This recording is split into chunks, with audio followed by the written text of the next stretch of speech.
I found my grandson hiding under his bed, clutching an empty bottle, his tiny fingers trembling against the dust. 2 weeks of unanswered calls, 2 weeks of silence, all crashing down into a single scrape from beneath a mattress. When I lifted that frame and saw the hollow look in his eyes, I knew our lives would never return to what they had been. Something terrible had happened in that house, something that had been waiting for me in the dark. If you've ever been betrayed by the person you once trusted most, if you've ever imagined what true justice feels like when the world turns cruel, make sure you like this video, subscribe to the channel, and share your own story in the comments below. What you're about to hear is not just a tale of revenge, it's a descent into a truth no family should ever face. I'm Eleanor, and this is how a mother's worry became the beginning of a battle that stole everything and forced me to fight for the only family I had left. 2 weeks of silence had settled over my phone like a frost that never quite thawed. It began as a small chill, a missed call here, a voicemail there, and then it became a freezing room I could not leave. The days bled into one another. Morning coffee went cold beside the unanswered screen, and the calendar's dates ticked forward with the indifferent certainty of a train schedule. Benjamin was never late. He answered even if only to tell me he'd be 5 minutes or that Samuel had a dentist appointment. That steady, ordinary presence was gone, and the absence made everything feel wrong in a way that small, practical worries never do. My town is the kind that remembers your birthday and borrows sugar without asking. It is where everyone nods at dusk and the bakery knows your order by heart. Benjamin had grown up here. He'd learned to change a tire in his father's garage and to cook a roast that made neighbors linger. When he moved back to the city to be closer to work, he still called on Sundays. Samuel's laugh was a ringtone I could place blindfolded. That life, his laugh, his careful hands, his insistence on fixing the leaky tap himself, was a ribbon I could feel even when he was 100 miles away. I packed a small bag and took the bus because conversation felt easier with strangers around. The bus smelled of old leather and the faint tang of someone's perfume that clung to the seat. Rain began as I crossed the platform. The city wore the weather like a shawl. I held the ticket between 2 fingers that would not stop trembling. The paper felt too thin for everything I was carrying. Worry, a mother's stubborn hope, a memory of doors always opening when I knocked. I rehearsed what I would say to him, the small, practical things. Ben, it's Mom. Are you all right? I recorded the line in my head until it sounded hollow. The voicemail I left was simple. Ben, it's Mom. Are you all right? That was the sound I had to imagine back to keep my chest from tightening. When no answer came, I left another and then another. Each unanswered ring was its own small twist of a knife, a tightening of the hand around the steering wheel, a new notch on the day that would not be repaired. I tried to fight the worst thoughts with little facts. Perhaps the phone was broken. Perhaps there was a thunderstorm that had knocked out service. But facts are poor companions for a mother's intuition. They do not soothe when combined with the memory of Benjamin's last phone call when he had sounded tired and rushed and too practical for something like fear. At home, memories rose like an old film. Benjamin at 5, covered in flour, making scones under my watchful eye. Benjamin at 22, driving away for the first time with a borrowed map. The custody fight that followed his marriage, the quiet, ugly dismantling of their promises, the papers signed with clenched hands. Victoria's face, once bright and laughing, had become a fault line in his life. A series of small earthquakes that left the house less stable over time. I remembered the arguments that had echoed through our kitchen, the slammed door that made the dog run for cover. Those days felt distant and visceral all at once. They threaded through my fear like a rope through fingers. The closer I got to his building, the more the city's insinuating smells pressed against me. Diesel and wet asphalt and someone frying onions at a downstairs cafe. The doorman nodded at me with the practiced politeness of a man who sees every minor drama and files it away. The lobby smelled faintly of lemon polish and old newspapers. I climbed the stairs 2 at a time because I could not stand the way that the elevator hummed like a held breath. My hands moved in a way that felt borrowed from someone else's body. I was watching it happen while thinking of the last time Benjamin had fixed the kettle with a twist of wire and a look that said, "There, done." The door to his apartment turned in the lock with no resistance. On the floor inside, a shoe lay on its side like a small, abandoned animal. The air was damp with the smell of something sweet, soured by neglect. A hint of old coffee left to curdle. The living room looked as if someone had walked through it carrying a lit lantern and panic. Cushions thrown aside, a blanket caught on the corner of the sofa, a coffee mug shattered into a galaxy of white shards across the rug. The pieces glittered, each one sharp, each fragment a small mocking star. I could almost hear the echo those shards had made against the hardwood, brief, crystalline sounds that now sat like questions in the room. A water cooler toppled on its side in the kitchen, the plastic mouthpiece cracked and leaking a slow, stubborn drip that traced a thin, patient line across the laminate. Empty bottles rolled under the table and came to rest with soft, guilty thuds as if someone had tried to hide the evidence of a slipping life. The metallic scent of broken ceramic cut the air. It was not the clean, sterile smell of a new plate, but the gritty tang of something that had met force and failed. I walked through it all like a ghost, making no sound that would be remembered later because the house itself seemed to be holding its breath. I called out, "Ben?" The voice I used was careful, the same voice that used to tell me the weather or to ask if I'd prefer tea. It sounded small in the space, swallowed by the hollowness. My words bounced and came back softer, altered, as if the apartment wanted to keep its secrets. The echo of my question made me feel foolish for expecting anything more than air in return. Silence answered me until it felt like an accusation. I moved through the rooms as if following a trail of breadcrumbs left by some absent, hurried hand. Samuel's toys lay scattered like small, colorful flags in a battlefield. His Lego castle still stood half-built, towers unfinished as if the architect had been pulled away mid-plan. A teddy bear's eye stared up at the ceiling like a witness. On the mantel, a photograph leaned against a candle. Benjamin and Samuel at the park, arms wrapped around each other, both laughing at something only they knew. The picture was a bright island in an otherwise dim landscape. Upstairs, the floorboards creaked differently. There was a small sound, a scrape, a whisper of movement that could have been the settling of boards or a mouse knocking at the pantry. It was too deliberate to be a settling, though, like something shifting its weight with care. The scrape came again, thin and sharp like a fingernail drawn across soft wood. My throat tightened so hard I could taste copper. That little ordinary sound detonated everything inside me. Blood hammered in my ears, the noise loud enough to blur the room. My legs chose the staircase before my head could decide whether to follow. The stairs complained under my weight.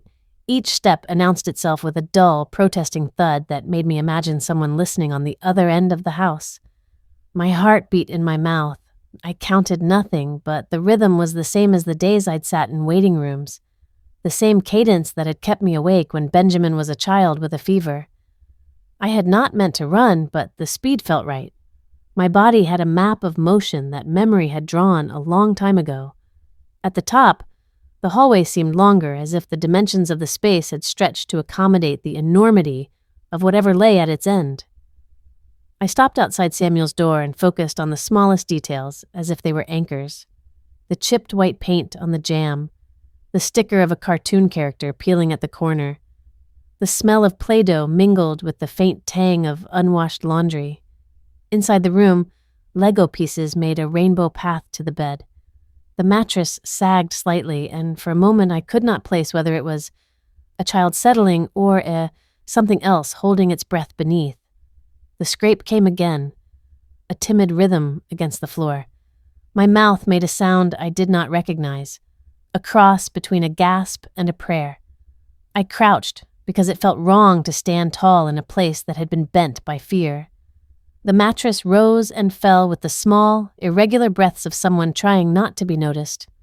I called his name, softer now because shouting felt like an admission of panic. "Samuel," I said, and the word landed on the room like a benediction or a summons. I did not know which.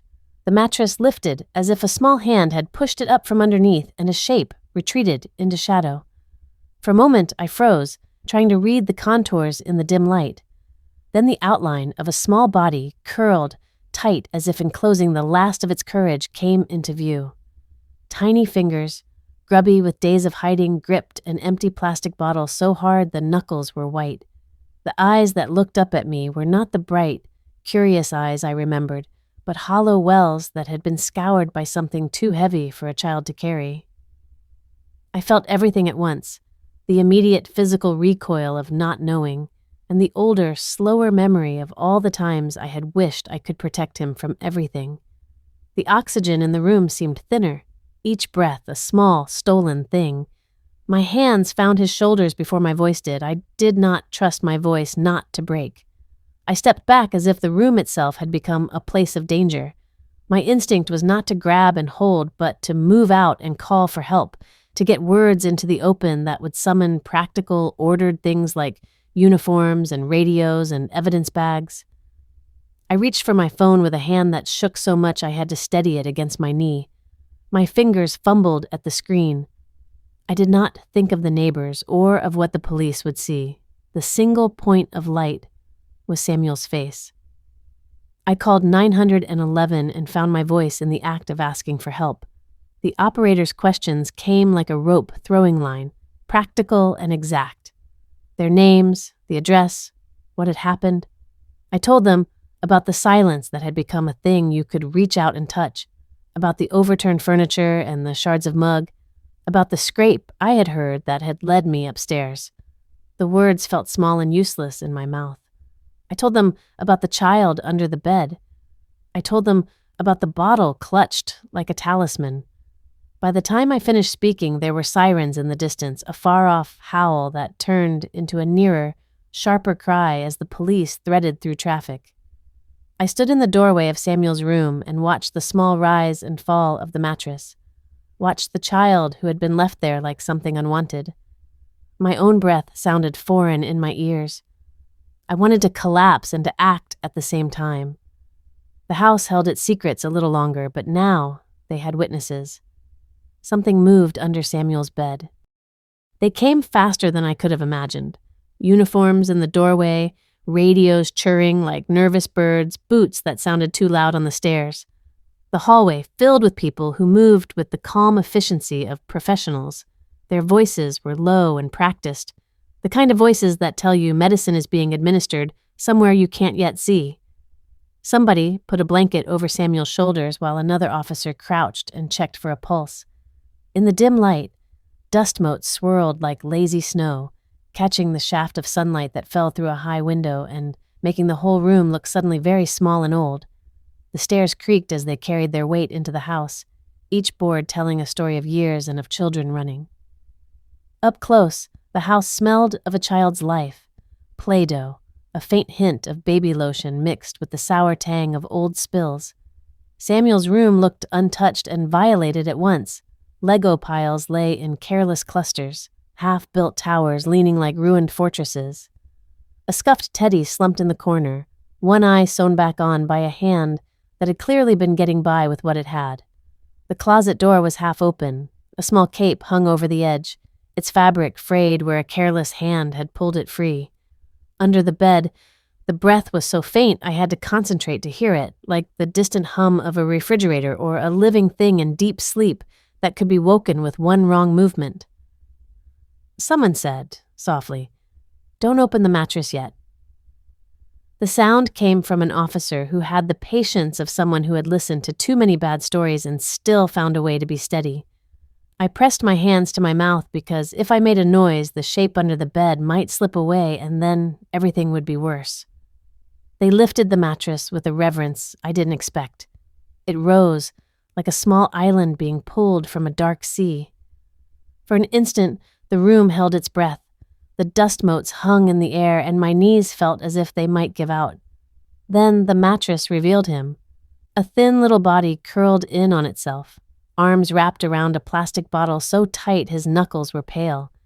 The bottle had been chewed at the rim. The label was gone.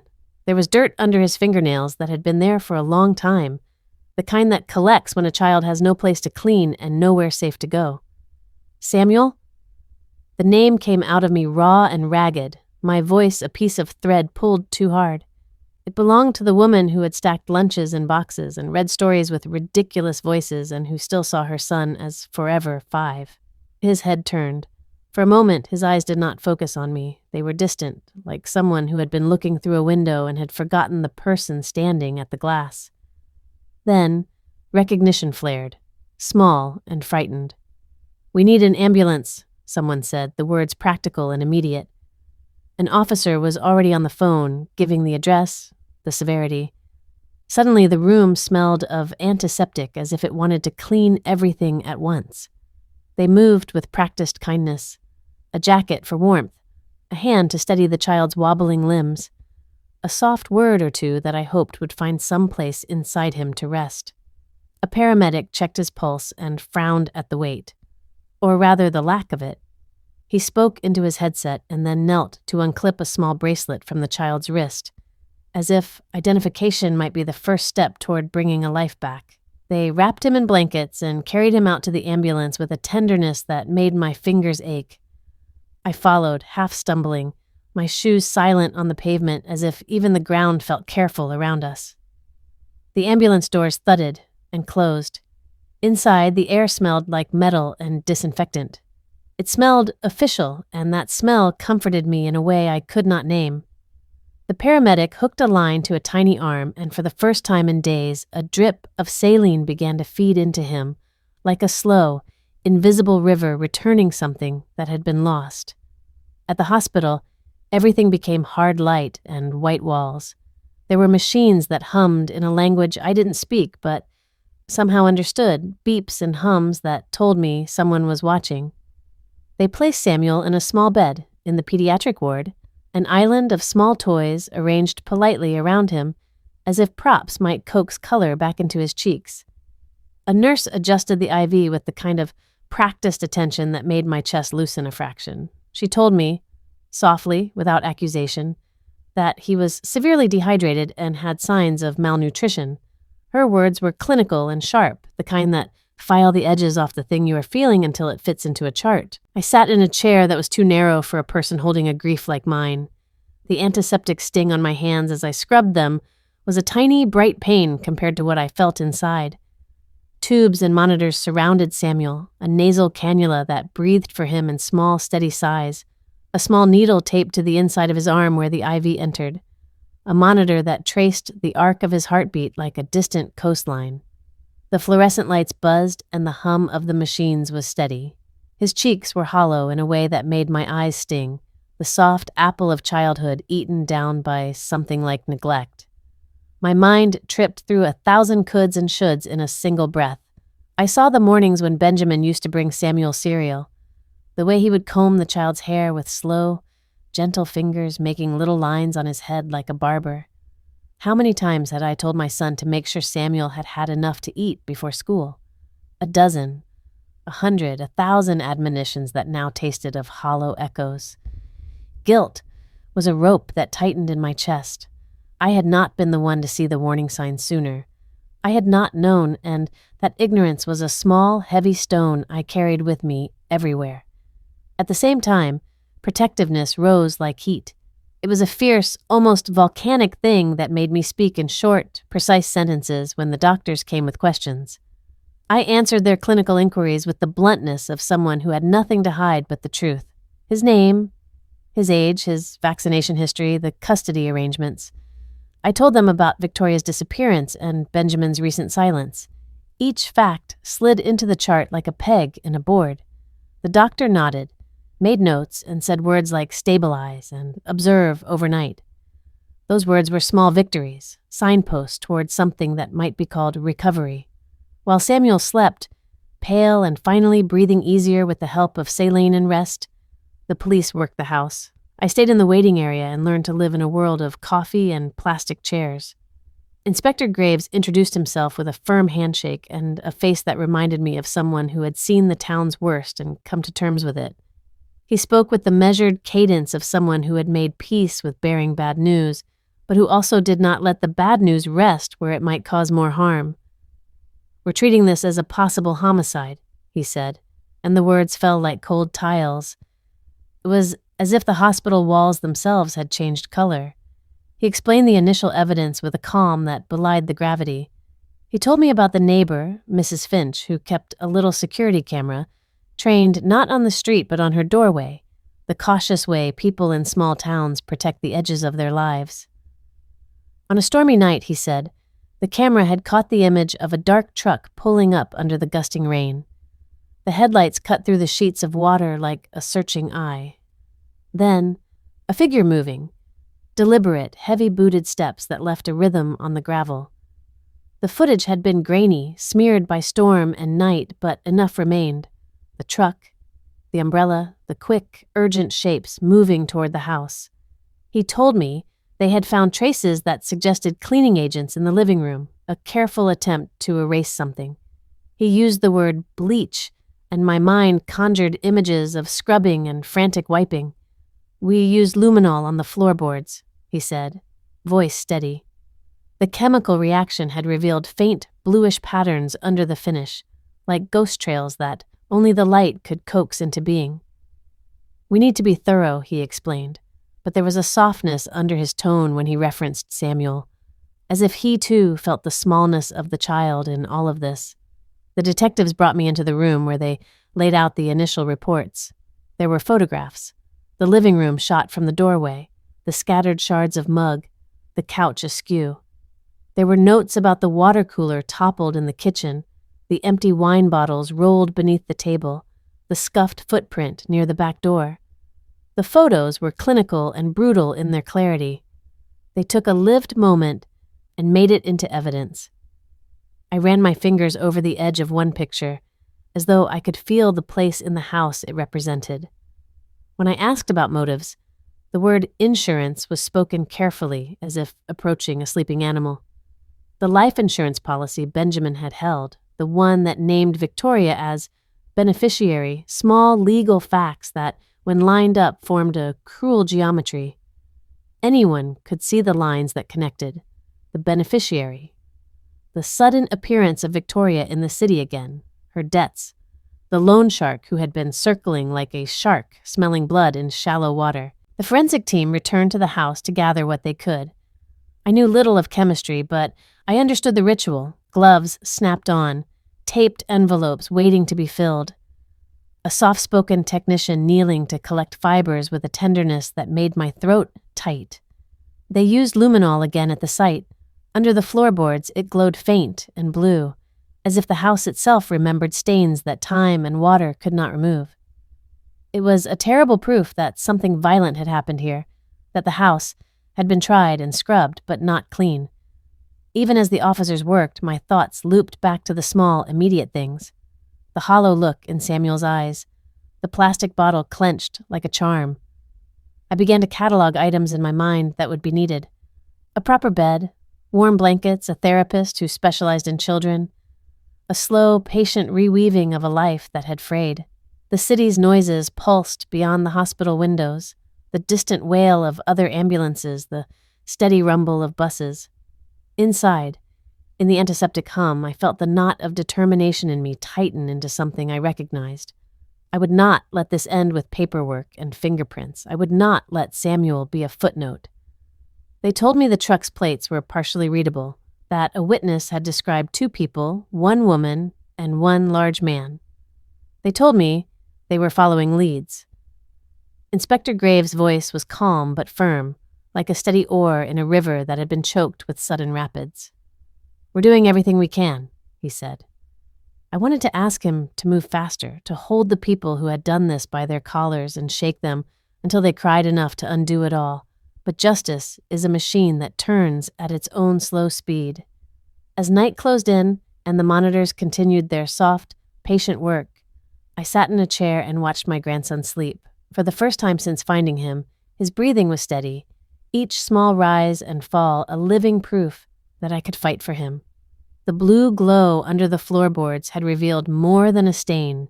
It had revealed an intention. That revelation would be a line I would follow like a map until it led me somewhere I could act. The police had their evidence. I had my vow. The next steps would not be easy, but they would be kept to one simple principle. I would bring the truth to light. Memories returned like a slow, unwinding film.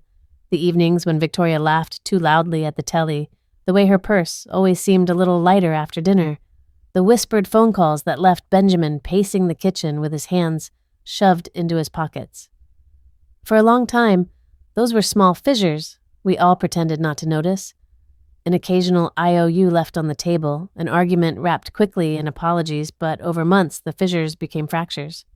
I remember, with the clarity that only hindsight gives, the day Benjamin slammed the door so hard the picture frame tilted and the dog ran under the table. He said, "Enough," and there was a tiredness in his voice I had never heard before. That was the night the promises started coming apart. Victoria's gambling was not a secret in the town. It was the whisper beneath the polite conversation. I'd seen the frantic texts, the bailment notices he shoved into the drawer and thrust closed like a wound. Benjamin tried to shield Samuel from it all, turning worries into chores and late-night phone calls into practical fixes. He took odd shifts, borrowed from savings, tried to patch things with laughter and a better dinner. He believed stubbornly and painfully that love could be practical enough to pay the bills. I remember standing in the kitchen while he counted coins with the kind of patience that made my chest ache. He told me once, half joking, "She'll come round, Mum. She always does." That was before the nights grew longer and the laughter at the table fell silent. When the police began piecing things together, those small memories formed a map of motive and opportunity.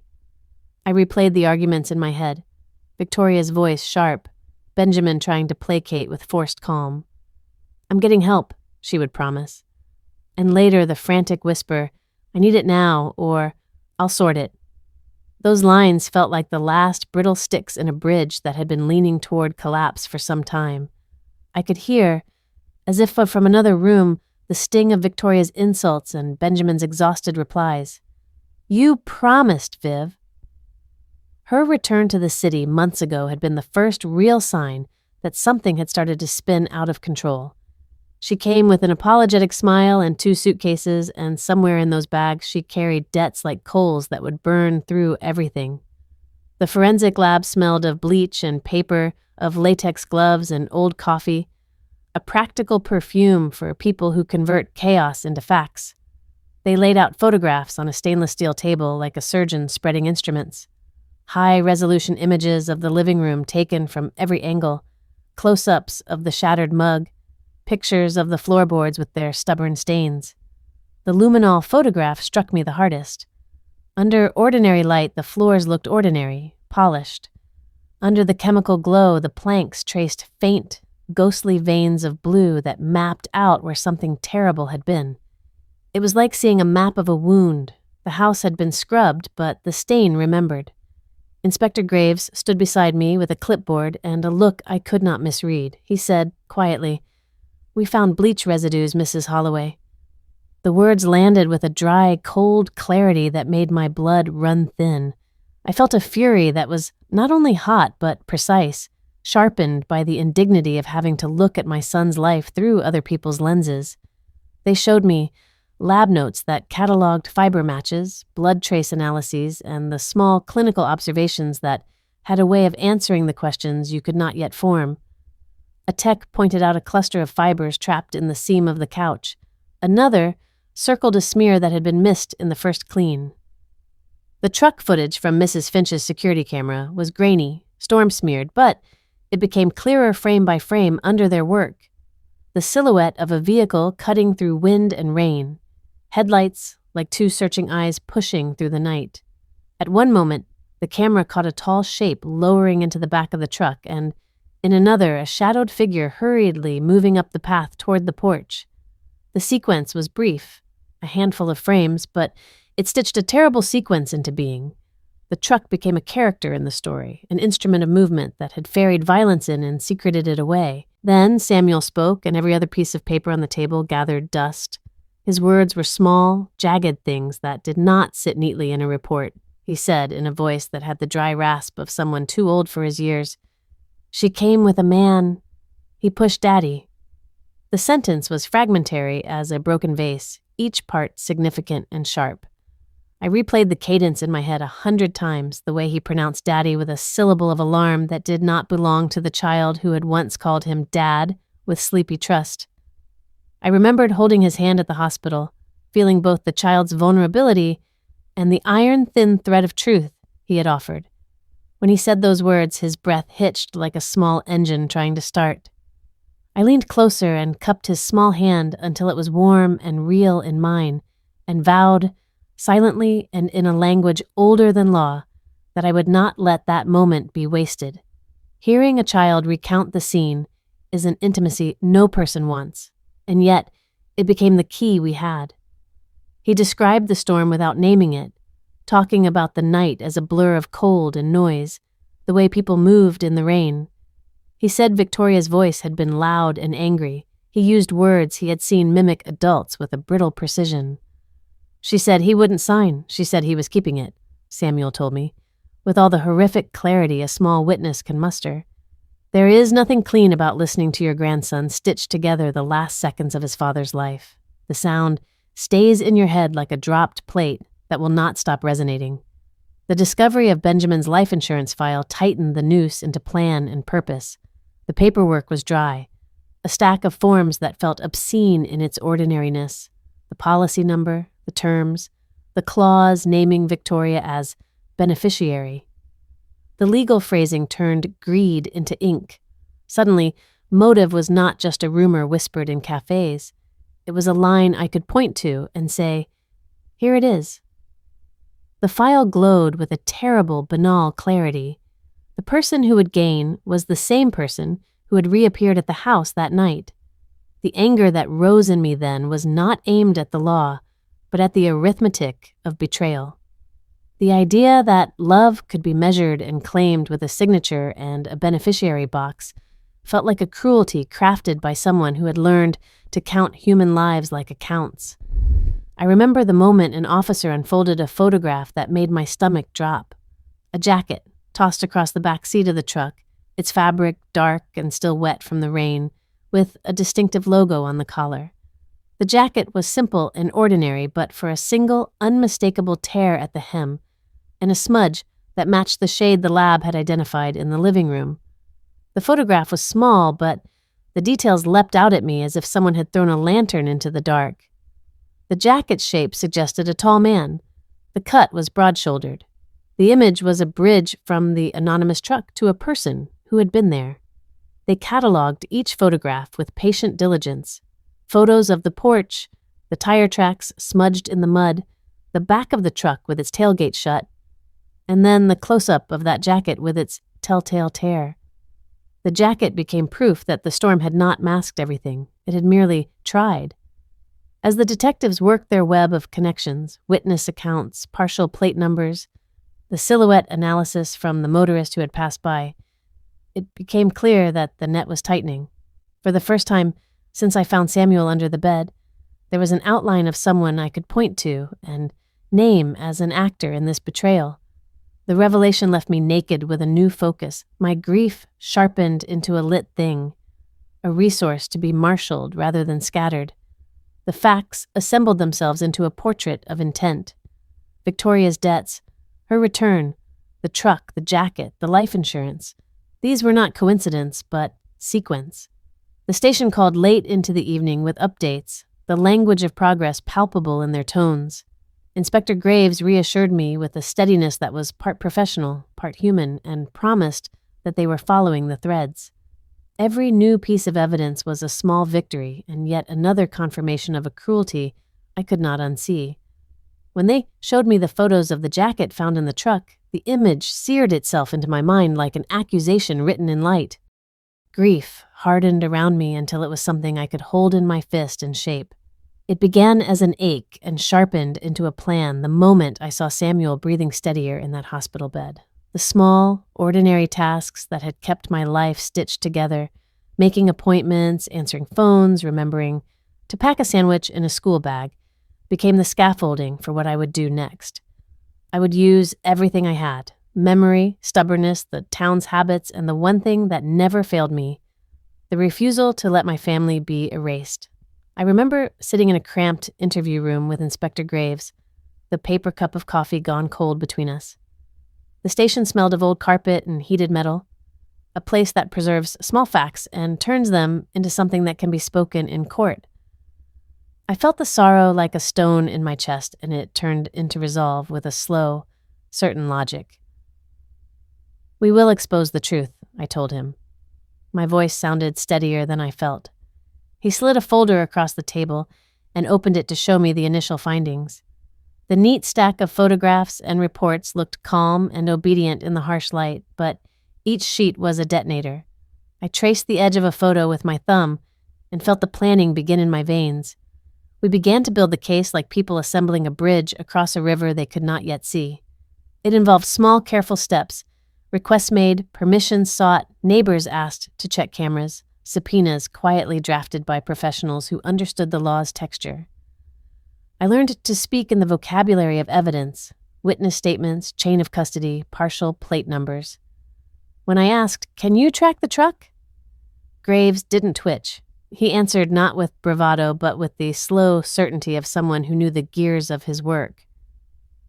"We can," he said. Those 2 words felt like a promise I could hold. There were moments of the work that were almost domestic in their mundanity. Paper files being stacked, envelopes being labeled, glue drying on a new pad of notes.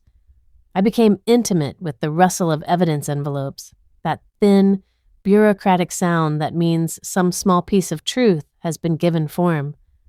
I sat across from technicians as they ran the grainy footage from Mrs. Finch's camera through enhancement programs I did not understand.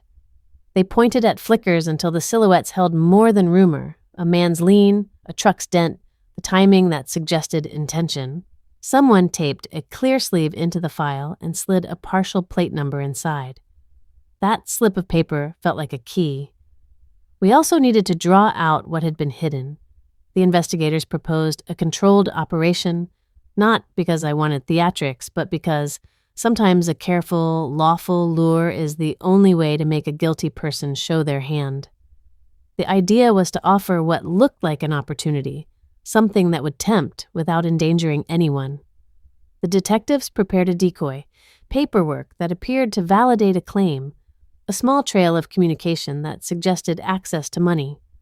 Everything was handled by the police. Nothing illegal would be planted by me or anyone outside their authority. I watched them craft the narrative with a strange mixture of relief and nervousness, the way a seamstress might set a trap inside a dress's hem without letting the garment show the stitch. My part was less about deception and more about patience and presence. I made phone calls with hands that did not quite obey, my breath visible in the little meeting rooms where we coordinated. I called neighbors, sat through their small-town politeness, and coaxed out recordings and recollections that had seemed trivial until they were stitched together with other trivialities and formed a larger whole. "Did you notice that truck?" I would ask, and an elderly voice would tell me about a rain-smeared night and a light that hadn't quite belonged there. Each memory was a thread. Each thread tied to another until a pattern emerged. When the team suggested monitoring certain lines of communication, they did so under the hard, bright light of warrants and legal oversight. There was no cloak and dagger here. Only procedures that ensured what we collected could stand in court. I watched as officers moved through legal channels to gain access to electronic traces and to subpoena phone records, the clicking of keys, a different kind of sound from the rustle of envelopes, more immediate, more prone to reveal a person's habits. I learned to wait for updates, to treat the slow feed of information like a radio that sometimes hissed and sometimes sang. The nights I spent leaning across the detective's desk were long and raw. I pored over maps of routes, the street from the Finch house to Benjamin's porch, the truck's partial plate, the times the vehicle had been spotted. The map on the wall grew pins like bruises. I found myself inventing small rituals to keep my hand steady. I would make a note, fold it, hear the crispness of its edge, then set it down. Rituals steadied the mind in a way fury alone never could. To lure the people we suspected without endangering Samuel, the detectives created a scenario that would appeal to Victoria's obvious motive: money. They circulated a document that read like opportunity, a potential payout that required a meeting to access. I watched them set it in motion like a chess player opening a board. An email sent from a controlled account. A phone call placed by an undercover officer who kept his tone casual and just irritated enough to be believable. My role was to be the visible part of the plan, to let a rumor move through channels that might reach Victoria's ear. I sat with Inspector Graves as he rehearsed the lines the undercover would use. There was no illegality in what we did. It was careful theater orchestrated by people who knew the law's boundaries and respected them. My heart thudded in my throat the first time a call came through a confirming activity. I had imagined a cleaner victory in the solitude of night, but real work is a mess of patience and monitoring and small disappointments. I remember my hands on the phone, the skin creased at the knuckles from too much grip, my thumb rubbing the faint ridge where a press release sticker had once been. I held my breath as they reported movements. A vehicle circling, a phone ping in an area not far from Victoria's known hangouts. Each update felt like a small thunderclap inside the body.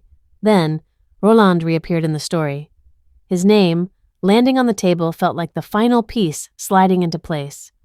Roland, known to the town as the enforcer who collected debts with a casual cruelty. The men who'd worked in the shadows of loan offices and backroom deals were not men who liked to be publicly exposed. He had a presence, the bulk of him in a doorway, the way his shoulders took a room. They told me he'd been spotted near an industrial stretch where the city's heartbeat is a little slower, edges fraying into warehouses that smelled of oil and old refrigeration. The stakeout was set on a damp evening as rain stitched itself across the windshield. I sat in a car that smelled of coffee and old leather, with a detective beside me, and watched the rain smear the streetlights until they became soft halos. The wipers made a steady, comforting rhythm. In the quiet, my mind circled like a hound. I felt the old bone-deep ache of sleep-deprived nights, the way the body keeps time, even when the brain cannot. My hands gripped the steering wheel until my knuckles paled. I watched a figure cross the street, his coat up against the rain, and felt the blood in my ears thicken. For a heartbeat, the world simplified to one thing: presence. Roland moved with a purposeful gait. The coat he wore had a tear similar to the jacket in the photo. My breath stopped. We watched as he slipped behind a row of closed stores, shoulders hunched. The detective in the car whispered, "There." The voice cut the silence like a blade. We followed at a distance, careful not to be seen. Two shadows among many. The street smelled of wet tar and hot bread from a bakery that never quite closed its lights on the night. Then he was gone. One moment a shape by the shuttered shop, the next moment swallowed down an alley and into a blur of city geometry. We searched the corners, flashed lights, called his name into the space where the rain turned sound into mist. For a 6-second, there was a hope that he would reappear, that someone would step out and we would have our man. But as minutes stretched, the rain drummed its small, indifferent rhythm, and the outline of him dissolved into possibility. Losing him felt like a wet rope slipping through cold fingers. It was not a failure of courage, it was the reality of living things who move and hide and slip through nets. The detectives were practical, already marking the stakeout's weak points and planning the next attempt. For me, the setback washed over me and left a fizzing determination in its wake. Losing Roland in the rain did not mean the end of the hunt. If anything, it honed the focus. We had seen him. We had the jacket's tear, the partial plate, the witness to the truck. Those were more than hints. They were the outlines of a person who could be closed in on. I drove home, with my hands still tingling from holding the wheel so tightly. The rain on the windshield made the streetlights we passed streak like a memory smeared by tears.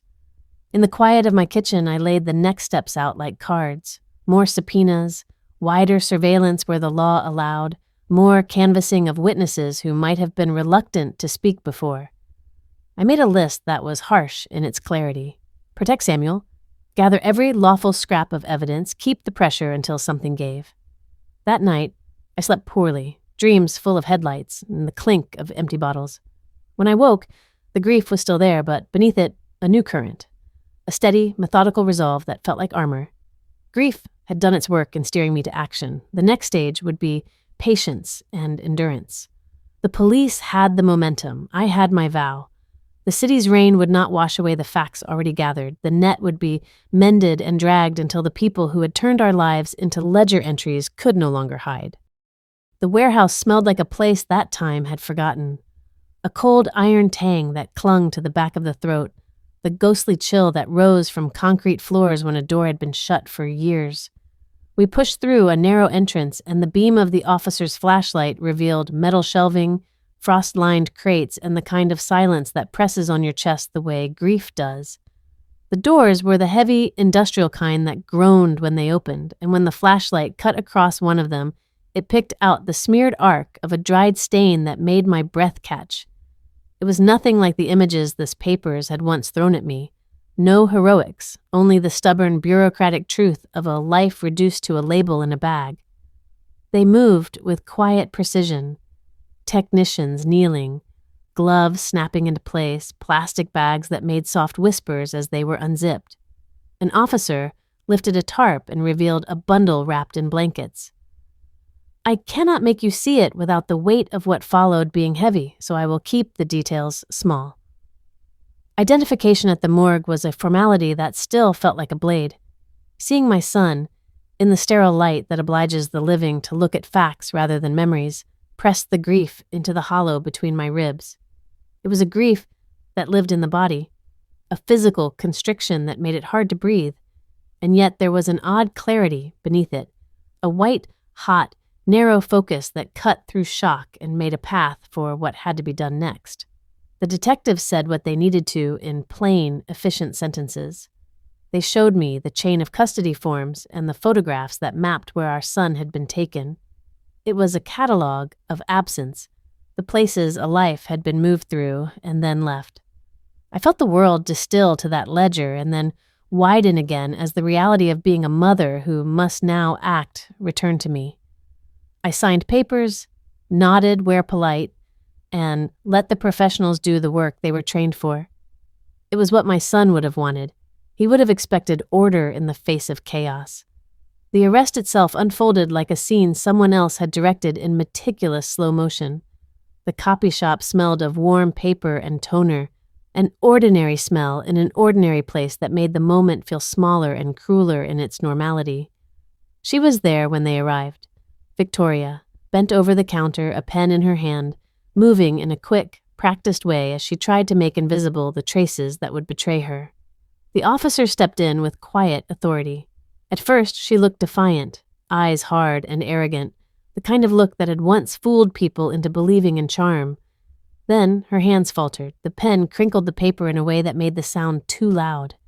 The camera above the counter clicked and recorded every small motion. Footsteps approached, like a metronome. The air seemed to thicken. When her eyes finally met mine across that brief expanse of glass and counter, the arrogance fled and something raw and animal took its place. Panic. It arrived in stages. A flushing of the face, a tiny tremble in the jaw, the way fingers no longer found their practiced line.